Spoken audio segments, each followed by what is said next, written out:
పరలోకంలో ఉన్నటువంటి రెండంతల దీవెనలను మనం పొందగలుగుతాం. అది ఫస్ట్ పాయింట్. ఇక రెండవది, అది జరిగే వరకు మీరు ఓపికతో వేచి ఉండాలి. ఓపిక. రోమీయులకు రాసిన లేఖ 5వ అధ్యాయంలో 4వ వచనం మీరు చదివితే మనం వింటున్నాం, మనము నిరీక్షణతో వేచి ఉండాలంట. అది జరిగే వరకు జరుగుతుంది, జరిగే వరకు వదిలిపెట్టను అని ప్రభు దగ్గర మీరు కొట్లాడాలి. నాకు బ్రదర్ డీజీఎస్ దగ్గర వాగ్దానం ఇచ్చింది చాలా సంవత్సరాల ముందు, కానీ వెంటనే నెరవేరలేదండి. నేను బాగా ఏడ్చాను, నేను అవమానంకు గురి అయ్యాను, మీకు చెప్పలేను, ఎందుకంటే ఆన్లైన్లో పోతుంది. అవమానంకు గురి అయ్యాను, చాలా జరిగినాయి. అవన్నిటి మధ్యలో పట్టుబడి ఒక్క నేను ప్రభు దగ్గరే వెళ్ళి ఏడ్చానండి. మీలో కొంతమందికి కూడా కొన్ని విషయాలు జరిగినప్పుడు అది ప్రసవ వేదనలాగా అనిపిస్తుంది. రోమీయులకు రాసిన లేఖ 8:22 అలా ఎదగాలని ఆశించే వారికి అది ప్రసవ వేదన, లేబర్ పెయిన్, గోత్ర పెయిన్. ఎందుకు ప్రభా నేను ఎదగాలని అనుకున్నా, నా కుటుంబంలో ఎందుకు ఇట్లా జరగాలి? ఈ రోజులో కొన్ని కుటుంబాలు ఏదైనా జరిగితే కొందరు విమర్శిస్తున్నారు. జాగ్రత్తగా మనం వివరించాలి. కొంతమంది ఏదైనా కొన్ని కుటుంబాలు జరిగితే రకరకాలుగా మాట్లాడుకున్నారు, నెక్స్ట్ నీ కుటుంబమే. చాలా జాగ్రత్తగా ఉండాలి. ఎందుకంటే దేవుడు కొన్ని కుటుంబాలలో కొన్ని విషయాలు అనుమతిస్తున్నాడంటే, నా జీవితంలో చెప్తున్నాను, నన్ను బాగా పడేసి, తొక్కి పడేసి, కత్తరించి, సరిచేసి తర్వాత బంగారంలాగా బయటికి తీసుకొచ్చాను. అలాగే మీలో చాలా మంది ఇక్కడ కూర్చున్నటువంటి వాళ్ళు, ఎందుకు నా జీవితంలో నేను ఆమెను సిగిపోయాను, ఇక్కడికి పోతున్నాను, అక్కడికి పోతున్నాను, ప్రార్థన పెడుతున్నాను, బైబిల్ చదువుతున్నాను, నాకెందుకు ఇన్ని కష్టాలు అని మీరు కొంతమంది అడుగుతున్నారు కదా. మీరు పరలోకం పోయే వరకు, ఎవరు మరియు మాణిక్యం గారు పరలోకం పోయే వరకు ఎన్ని ఇబ్బందులు పడ్డారో మీకెట్లా తెలుసు? ఎన్ని ఇబ్బందులు, ఎన్ని కష్టాలు పడ్డారో. లాస్ట్ మినిట్ లో తన జీవితంలో ఉన్న అనారోగ్య పరిస్థితి, ఇవన్నీ ఆమె కోసం అనుకుంటున్నారా? పిల్లల కోసం, పిల్లలకు పుట్టిన పిల్లల కోసం.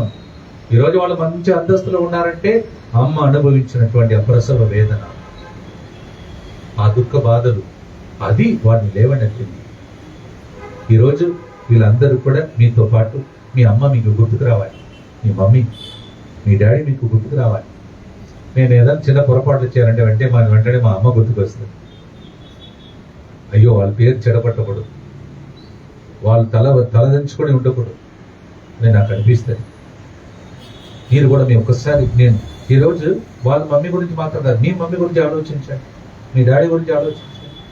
మీరందరూ ఈరోజు టిప్ టాప్ గా మీరు ఒక సందస్తులో ఉన్నారంటే, ఒక ఇంటిలో ఉన్నారంటే, ఒకప్పుడు వాళ్ళకి ఈ టీవీ ఉండేదా, ఈ ఏసీ ఉండేదా? చెప్పండి, మీరే చెప్పండి. గుడిసెలో ఉండేవాళ్ళు, వెంక ఇంటిలో ఉండేవాళ్ళు, పొలంలో పని చేసేవాళ్ళు. ఈరోజు చాలా మంది సిటీలో వచ్చి సెటిల్ అయ్యారండి, టిప్ టాప్ గా కార్లు పెరుగుతున్నాయి.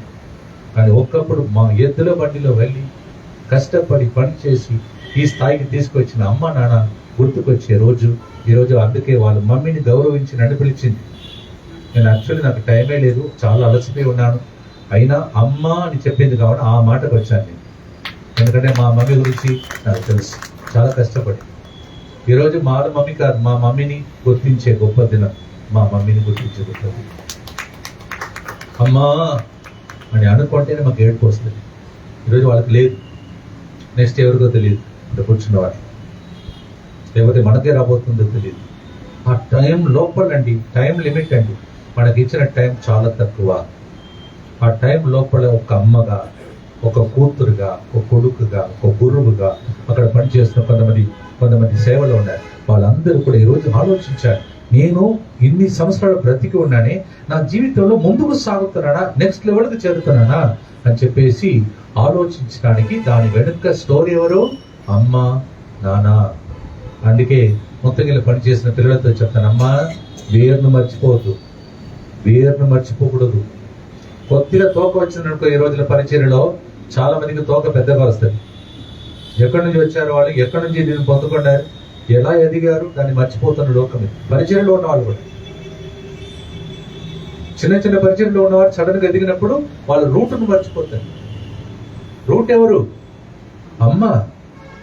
ఈరోజు అందరికీ రాజశ్రీ అక్క, డివైన్ టచ్ మినిస్ట్రీ ఓ అంటారు, కానీ దాని వెనుక ఉన్నవాళ్ళు ఎవరు? ప్రసవ వేదన, కన్నింది, దాన్ని ఆమె మోసింది, ఆమెను పెంచింది, పెద్దగా చేసింది. ఈరోజు ఆడపిల్లను పెంచడం కష్టం. ఎంత కష్టం మీకు తెలుసు కదమ్మా, ఎంత కష్టం. ఆడపిల్లని పెంచి చూడండి, ఈ రోజుల్లో బయటకు వెళ్ళి తిరిగి రావడం నిశ్చయం లేదు. వాళ్ళ మమ్మీ ఎట్లా ఏడ్చిందో పిల్లలు బయటకు వెళ్ళినప్పుడు వచ్చినప్పుడు. మా పిల్లలు భద్రంగా రావాలయ్యా, భద్రంగా ఉండాలయ్యా, లోకం బాగలేదయ్యా, దేవాన కొడుకును కూతురును కాపాడమని ఎట్లా ఏడ్చిందో ఆ ఏడ్పులే కన్నీళ్ళే ఈరోజు ఈ మినిస్ట్రీని మీరు చూస్తున్నారు. అందువల్ల మీరు ఎవరికైనా చిన్న చిన్న దెబ్బలు, గాయములు, వేదన అనుభవిస్తే ఎవరైనా మిమ్మల్ని చూసి అనరాని మాటలు చెప్తే బాధపడవద్దు. మిమ్మల్ని దేవుడు నెక్స్ట్ లెవెల్కి చేర్చబోతుంది. రెండంతల దీవెనలు నిత్యం. ఎంతగా మీరు కొట్టబడుతున్నారో అణచివేయబడదు. 2 కొరింథీ 4:7-8 చెప్తుంది, మనము పొందుకున్నటువంటి ఈ గొప్ప మహాశక్తి మట్టి పాత్రంలో ఉన్నది. మనం పగలగొట్టినట్టు కొందరు మాట్లాడతారు. మీ ఇంట్లో ఏదైనా జరిగితే నవ్వుతారు చాలా మంది. మీరు చూడు సేవ చేస్తుంది, చూడు సేవ చేస్తున్నాడు, వీళ్ళ కుటుంబం ఇలా జరిగింది, ఇలా మాట్లాడుకుంటారు. నాకు జరిగిందండి, నాకు అవన్నీ నేను పట్టించుకోలేదు. ఈ రోజు ఇంతమంది 3 గంటల ప్రార్థనలో ఎడతగక్క ప్రజలు దీవెనలు పొందుతున్నారంటే ఎన్ని దిబ్బలు పొంది ఉంటాను నేను. ఎవరు చెప్పలేదు కదా నేను. ఈరోజు పాయింట్ వచ్చింది కాబట్టి చెప్తున్నాను. అలాగే మీ జీవితంలో కూడా ఎవరైనా ఏదైనా జరిగితే, మీ ఇంటిలో ఏదైనా జరిగితే, ఏదైనా చెప్తే అన్ని పట్టించుకోకూడదు.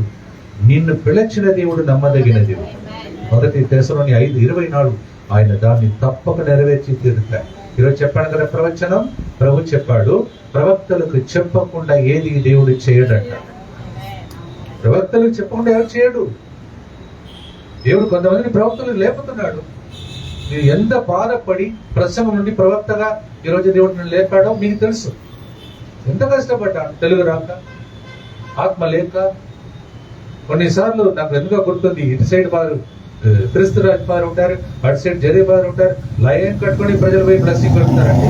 లైన్ కట్టుకొని ప్రజలు బ్లెస్సింగ్ వెళ్తారు. నేను ఆ పక్కన పోతే నన్ను చూడకుండా వెళ్ళిపోతాను. ఎంత బాధ, లో ఫీలింగ్. అంటే అందరూ వాళ్ళు, దేవా వాళ్ళని వాడుకుంటున్నావు, నేను చెప్తున్నా ఓపెన్ గా, వాళ్ళని వాడుకుంటున్నావు, నన్ను ఎందుకు ప్రభు వాడుకోవట్లేదు. ఏడ్చానండి, వెక్కి ఏడ్చాను. ఆ ఏడ్పులకు ఫలితమే ఇప్పుడు ఏడ్చే వారికి దేవుడు నేను ప్రవక్తగా లేపాడు. దీని వెనుక ఉన్న తల్లి ఎన్నిసార్లు ఏడ్చిందో ఈ పిల్లల్ని పెంచడానికి. నిజంగా ఈమెను మెచ్చుకోవాలి.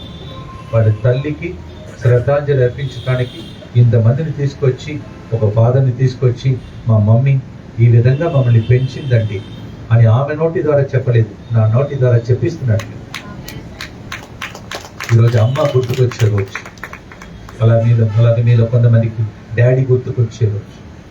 మీలో కొంతమందికి డాడీ లేరా, అమ్మ లేదా.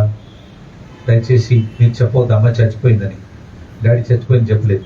మీలో ఉన్నారు. మీరు ఒక అమ్మగా, నాన్నగా మీకు ఇచ్చినటువంటి బాధ్యతలు సక్రమంగా నెరవేర్చింది ప్రభు తిరిగి వస్తాయి. వచ్చినప్పుడు లెక్క అడుగుతాడు. 5 లక్షల వరగలు ఇచ్చాను, తీసుకో. నీకు 2 లక్షలు వచ్చాను, తీసుకోరా. అప్పుడు ఇద్దరు చెప్పారు, ఇంకా 5 లక్షల వరగలు, ఇంకా 2 లక్షలు. ఇంకో ఒకే వ్యక్తి ఏం చెప్పాడు, ఇచ్చిన వరము, నాకు ఇచ్చా వరము అలాగే ఉన్నాడు. ప్రభు చెప్పాడు, ఈ నీచుని తీసుకుపోయి పడే పనులు కొనుక్కుంటాడు. ఈరోజు తప్పక నేను చెప్పగలుగుతాను, వాళ్ళ మమ్మీ ఆనందముతో పరలోకంలో ఉన్నది. ప్రభు చెప్తున్నాడు, నీవు నమ్మదగిన బంటువు, రా, నీ కోసం అలంకరించిన సింహాసనంలో కూర్చొని నాతో పాటు చూడు. అదిగో నీ కూతురు, పలాని కూతురు సేవ చేస్తుంది. కూతురు ఇద్దరు, వాళ్ళకి పెళ్ళయింది, వాళ్ళ అల్లుళ్ళతో చాలా సంతోషంగా జీవిస్తున్నారు. ఇది వాళ్ళ కూతురు, నీ కూతురు చేసిన పుణ్యం కాదు, నీవు చేసిన పుణ్యం అని చెప్పి పరలోకం నుండి దేవుడు ఆమెను గర్విస్తూ మాట్లాడుతున్నాడు. గొప్ప దినం, అమ్మ గుర్తుకొచ్చే దినం. మీ అందరికీ కొన్నిసార్లు అమ్మ గుర్తుకు రాదు, అందుకే విడాకులు దాకపోతున్నారు. అమ్మ గుర్తుకు రాదు. అమ్మ కష్టపడింది, డాడీ కొట్టాడు, తిట్టాడు, తన్నాడు, అనరాని మాటలు చెప్పాడు, తాగేవాడు. అయినా అమ్మ తాడితో నిలబడింది. ఈరోజు ఆ రక్తం పోయింది. నిజమా కదా? లేదండి, ఇప్పుడు ఆ రక్తం లేదు. చిన్న దానికి గొడవ పెట్టుకొని జీవితంలో ఎక్కడ దాకపోతుంది, విడాకులు దాకపోతుంది. ఈరోజు నిజంగా ఆమెకి మనం శ్రద్ధాంజలి అర్పించి ఆ అమ్మ గుర్తుకొస్తే, నేను ఆ అమ్మలో ఉన్న ఆ రక్తం, ఆ స్వభావం నాలో ఉందా? ఓ గురువుగా నాలో ఉంటే నన్ను దేవుడు ఏం చేస్తాడు? మీ మమ్మీ కన్నా, మీ డాడీ కన్నా నేను నిన్ను ఒక గురువుగా నియమించాను. అమ్మ నాన్న పాపం పెళ్లి చేసుకున్నారు, అక్కడ పిల్లడు, తర్వాత భర్త, భార్య, పిల్లడు అని కప్పలాగా వాళ్ళు ఉన్నారు. కానీ నీ జీవితం, దాని నుంచి ఒక గురువుగా నియమించాను. నీవు 200 దేవుళ్ళని పొంది లోకంలో జీవించాలని నాకు ఒక సవాల్. ఈరోజు ఒక్కసారి మౌనముగా మీ అమ్మ గురించి ఒక్క నిమిషం తలంచండి. డాడీ గురించి ఒక నిమిషం తలంచండి. మిమ్మల్ని ఈ విధంగా చేసినది ఎవరు? ఈ స్థాయికి మీరు ఎట్లా వచ్చారు? సడన్ గా దూకారా? సడన్ గా పైకి వచ్చేసారా? కళ్ళు మూసుకోండి ఒక నిమిషం. అమ్మ గుర్తుకొస్తే ఏడ్పులు వస్తాయి. అమ్మ గుర్తుకొస్తే మీకు బాధ కలుగుతుంది. అది కూడా అమ్మను కోల్పోయిన వాళ్ళు ఇక్కడ ఉంటే ఆ బాధ తట్టుకోలేనిది. కొందరికి ఇప్పుడు వచ్చింది, ఇంకా కొందరికి కొన్ని రోజులు అమ్మ లేకుండా అయిపోతారు. ఆ టైం చాలా ఘోరంగా, వేదనగా, దుఃఖముగా అయిపోతుంది. అమ్మ ఉన్న కాలం అమ్మను బాగా చూసుకుంటే ఎప్పుడు ఏడు అమ్మ నిన్ను చూసి గర్విస్తుందా? ఈరోజు మరియమాణిక్యం అనే ఒక తల్లి గురించి ధ్యానించడం కాదు, నీ తల్లిని తలంచే గొప్ప దినం, నీ డాడీని తలంచే గొప్ప దినం. అమ్మా, నీవు గుర్తుకు వస్తున్నావమ్మా అని ఒక్కసారి గుర్తు తెచ్చుకో. అమ్మ నవమాసాలు మోసింది, కష్టపడింది, పెంచింది. నీవు అమ్మకు గౌరవ మహిమను తీసుకొస్తావని చూస్తుంది, కానీ నీవు అమ్మ తల దించుకునే విధంగా జీవిస్తున్నావా? ఓపిక లేదు. పెళ్లి జీవితంలో అమ్మకున్నటువంటి ఆ ప్రేమ నీలో లేదు. ఆ రక్తం కోల్పోయావు. ఎందుకు వచ్చావు ఇక్కడికి బిడ్డ? స్వస్థత కావాలా? విడుదల కావాలా? కావాలంటే ఫస్ట్ నీవు మారాలి. నీ జీవితంలో మార్పు కలగాలి. అమ్మా నన్ను క్షమించమని చెప్పు, డాడీ నన్ను క్షమించమని చెప్పు. ఎన్ని రోజులు ఉంటావో తెలియదు. సడన్ గా మాయమవుతున్నటువంటి లోకంలో నీవు ఉన్నావు. క్షణికమైనది, కొద్దిపాటి జీవితం. ఈరోజు ఎందుకు వచ్చావు ఇక్కడికి? దేన్ని పొందుకోవటానికి వచ్చావు? అయ్యా నన్ను క్షమించమని చెప్పు. అమ్మా నన్ను క్షమించు, డాడీ నన్ను క్షమించు. కొన్నిసార్లు ఓపిక లేకుండా. ఇంకొకటి, ఈ తల్లిలో మరియమాణిక్యంలో ఉన్న గొప్పతనం విశ్వాసం. కష్టాలు వచ్చినాయి, భర్తను కోల్పోయింది, తోడు లేదు, ఒంటరిగా సాధించలేకపోయింది. విశ్వాసముతో దేవుడు ఉన్నాడని దేవుని దగ్గరకే వెళ్ళింది, దేవుని దగ్గరకే ఏడ్చింది, పూజలో పాల్గొన్నది. ఆ పూజ ఫలితాన్ని ఇప్పుడు వాళ్ళ జీవితమే ధన్యమైన జీవితముగా మార్చుకున్నది. దేవా, నా ప్రార్థన జీవితంలో ఎదగాలయ్యా ప్రభా, వాక్యంలో ఎదగాలి ప్రభా. ఇలా విన్న తర్వాత నా జీవితంలో ఒకసారి ఆత్మ పరిశీలన చేసుకోవాలి ప్రభా. దేవా, మరి ముఖ్యంగా అమ్మను కోల్పోయినటువంటి ఈ కుటుంబం కోసం ప్రార్థిస్తున్నామయ్యా తండ్రి. అమ్మ ఉన్నా వాళ్ళ జీవితంలో అమ్మకు వృధంగా పనిచేస్తున్నటువంటి అనేక కుటుంబాలు ఉన్నాయి. వారిలో కొందరు ఇక్కడ ఉండవచ్చు ప్రభా. అమ్మా నన్ను క్షమించమని అడిగితే ఇప్పుడే ప్రభా అమ్మకు, నాన్నకు వీరిని రెండంతల దీవెనలతో నింపి కుటుంబం అంతా వీరి ద్వారానే లేచి ప్రకాశించే అభిషేకం ప్రతి బిడ్డలో వచ్చునుగాక. నీ నామం స్తుతింపబడునుగాక. ప్రభా, ఇప్పుడు స్వస్థత కోసం ప్రార్థన చేయబోతున్నామయ్యా. అలాగే కన్నింటితో లేచి నిలబడి రెండు చేతులు పైకి లేపి కళ్ళు మూసుకొని నాతో పాటు చెప్పండి. ఓ ప్రభువా, ఆర్థిక ఇబ్బందులతో ఉన్న కుటుంబాల కోసం ఇప్పుడు ప్రార్థిస్తున్నాం. దేవా, మేము అప్పు తీసుకోమయ్యా, అప్పు ఇచ్చే వ్యక్తిగా మార్చమయ్యా. మా అప్పు సమస్యలు క్యాన్సిల్ అయిపోవును గాక, ఆర్థిక ఇబ్బందులు తొలగిపోవును గాక. ఏ కొరత లేకుండా సింహపు పిల్లలకు కొరత ఉన్నా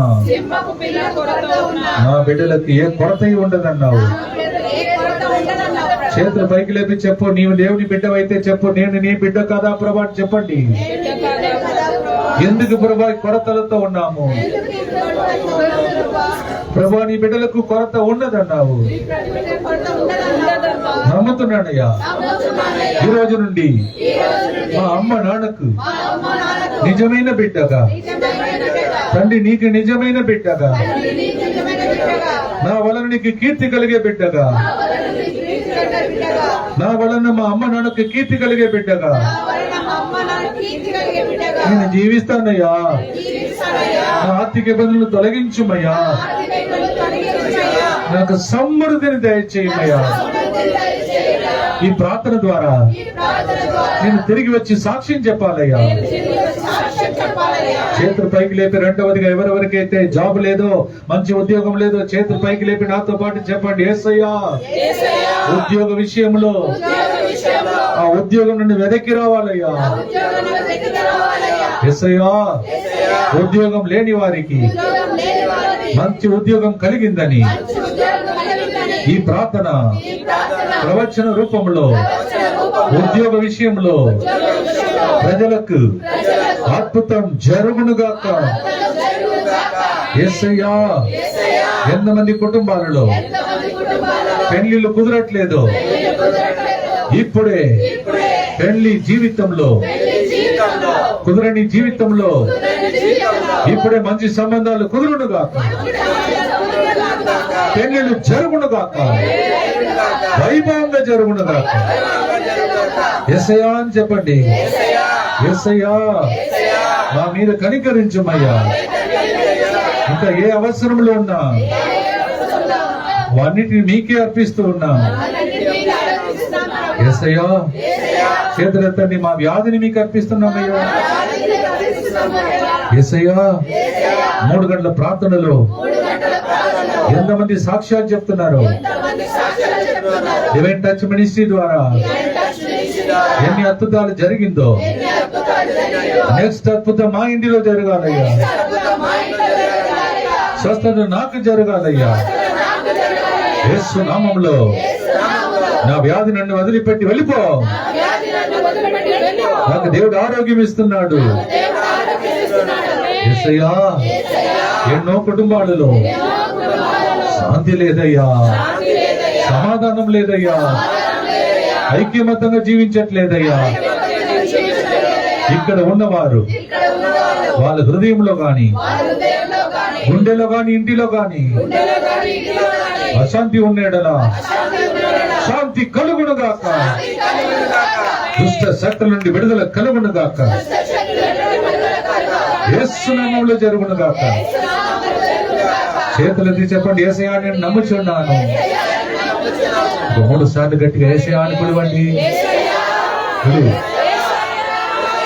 దావీదు కుమారుని పిలవండి. నాపై కనికరించుమయ్యా, నాపై కనికరించుమయ్యా, నా పాపాలను మన్నించుమయ్యా, అద్భుతం చేయమయ్యా. నేను మహిమ కోసం సాక్ష్యం చెప్పాలయ్యా. డాడీ, నాయనా, తండ్రి, యేసయ్యా రక్తముతో కడుగుమయ్యా. ఆ ఇంటిలో నెమ్మది లేకుండా ఉన్న స్థితి నుండి, మమ్మల్ని బాధ పెట్టే విషయంలో ఓదార్చుమయ్యా.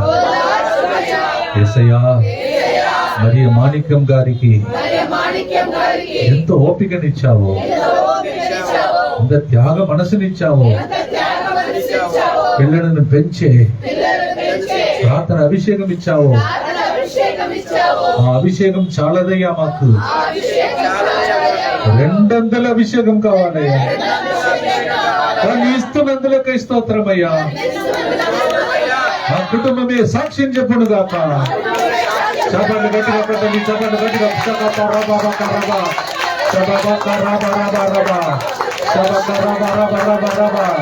చదువుకో చదువుకో చదువుకో. పరలోకం తెరవబడుతున్నది, దేవుని మహిమ దిగి వస్తున్నది. అభిషేకం, విడుదల, స్వస్థత, ఆనందం, అద్భుతం, స్వస్థత. చదువుకో. హల్లెలూయా, హల్లెలూయా, హల్లెలూయా, హల్లెలూయా, హల్లెలూయా, హల్లెలూయా, హల్లెలూయా, హల్లెలూయా, హల్లెలూయా.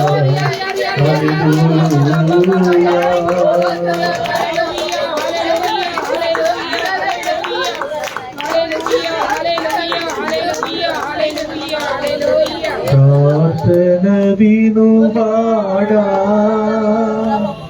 మా కన్నీలు తుడచువాడా, స్వస్థత నొసగువాడా, స్తోత్రము యేసయ్యా.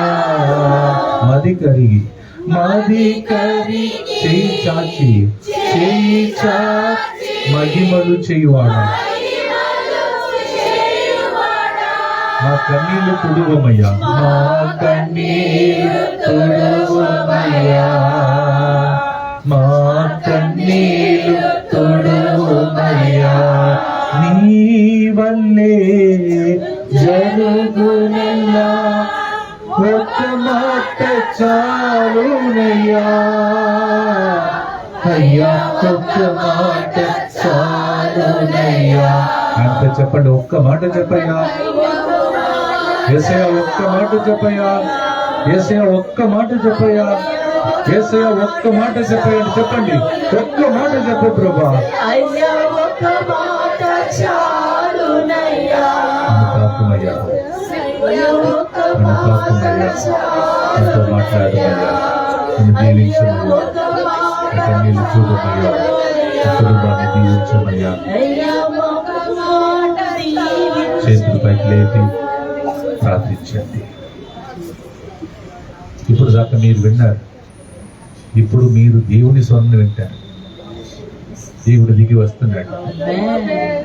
గలిలయ సీమలు నడిచిన దేవుడు, యెరికో వీధిలో నడిచిన దేవుడు, మీకేమి కావాలని రొట్టివాణితో అడిగిన దేవుడు, మీకేమి కావాలని మరియ మాణిక్యం గారిని గౌరవించి ఇక్కడికి వచ్చారు కదమ్మా. ఆమె నా దగ్గర ఉండి మీకోసం ప్రార్థిస్తున్నది. మీకేమి కావాలి చెప్పండి, ఆయనకి చెప్పండి. ఏమి కావాలి చెప్పండి. ఎంత త్యాగం చేసి సాయం సమయం వచ్చి కూర్చున్నారు. దేవుడు చెప్తున్నాడు, మిమ్మల్ని ఒట్టి చేతులతో పంపడండి. తన దగ్గరికి వచ్చిన ఎవరిని ఒట్టి చేతులతో పంపలేదు.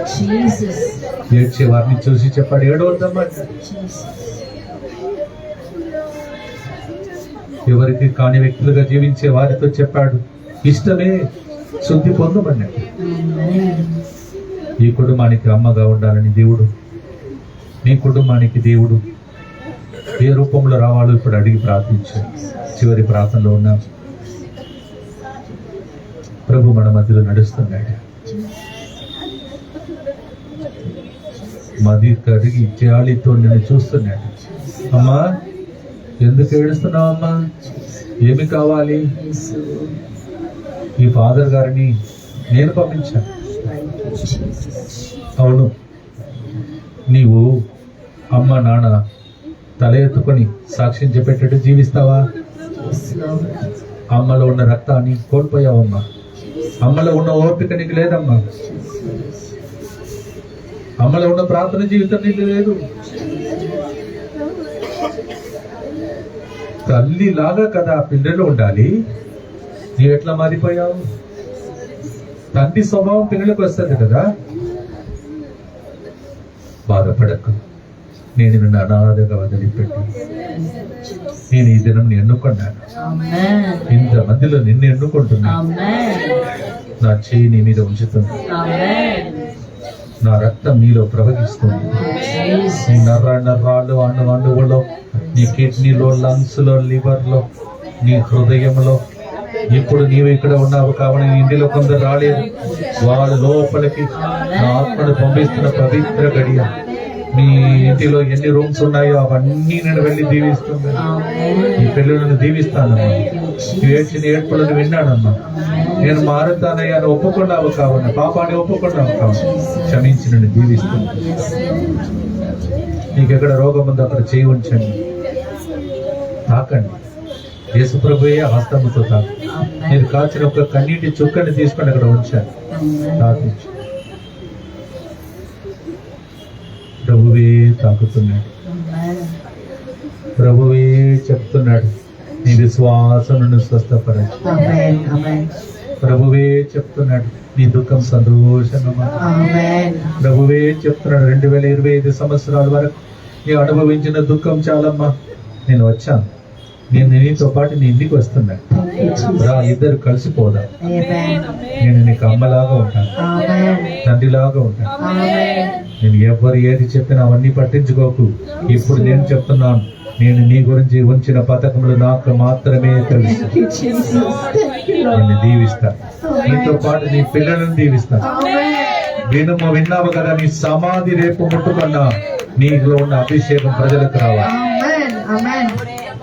అమ్మ మరియ తల్లి మా కోసం ప్రార్థించండి. దేవ వరప్రసాదం చేత నిన్న మరియమ్మ వందనం. ఏలిన వారు మీతో ఉన్నారు, స్త్రీలలో ఆశీర్వదింపబడిన వారు మీరే. మీ గర్భఫలమున శ్వాసం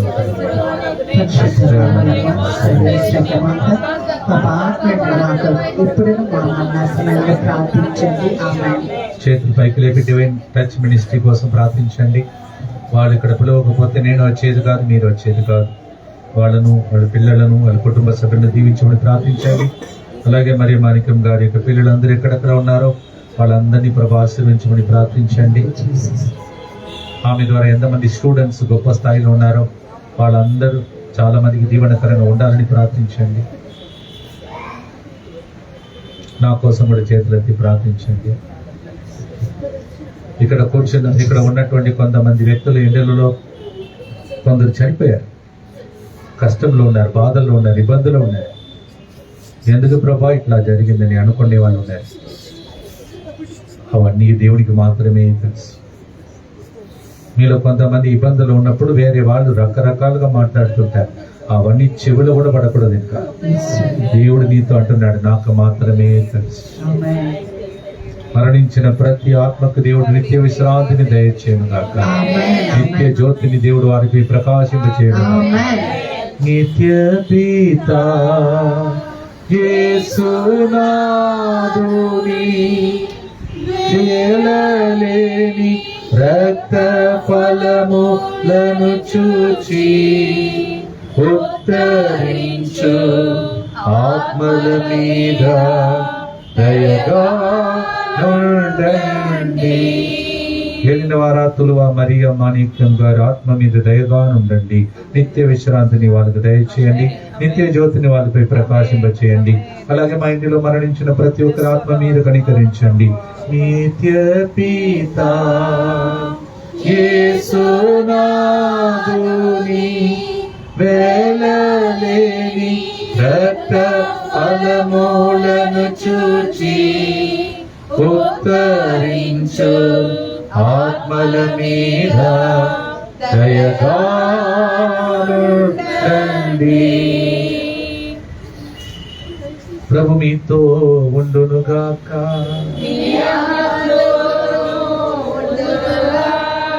సర్వశక్తి గల సర్వేశ్వరుడు పితా పుత్ర పవిత్రాత్మ మీ అందరినీ ఆశీర్వదించి డివైన్ టచ్ మినిస్ట్రీ పనిచేస్తున్న మీ అందరినీ, దాన్ని నడిపిస్తున్నటువంటి రాజశ్రీ గారిని, వాళ్ళ కుటుంబ సభ్యులను, ఆమెకు సహకరిస్తున్న మిమ్మలను, ఆన్లైన్ లో చూస్తున్న ప్రతి ఒక్కరిని దేవుడే ఆశీర్వదించి మీ కన్నీళ్ళంతా చూసిన దేవుడు కన్నీటికి బదులుగా మీరు ఆనంద బాష్పం కార్చేంద్రమును దయచేసి దీవించునుగాక.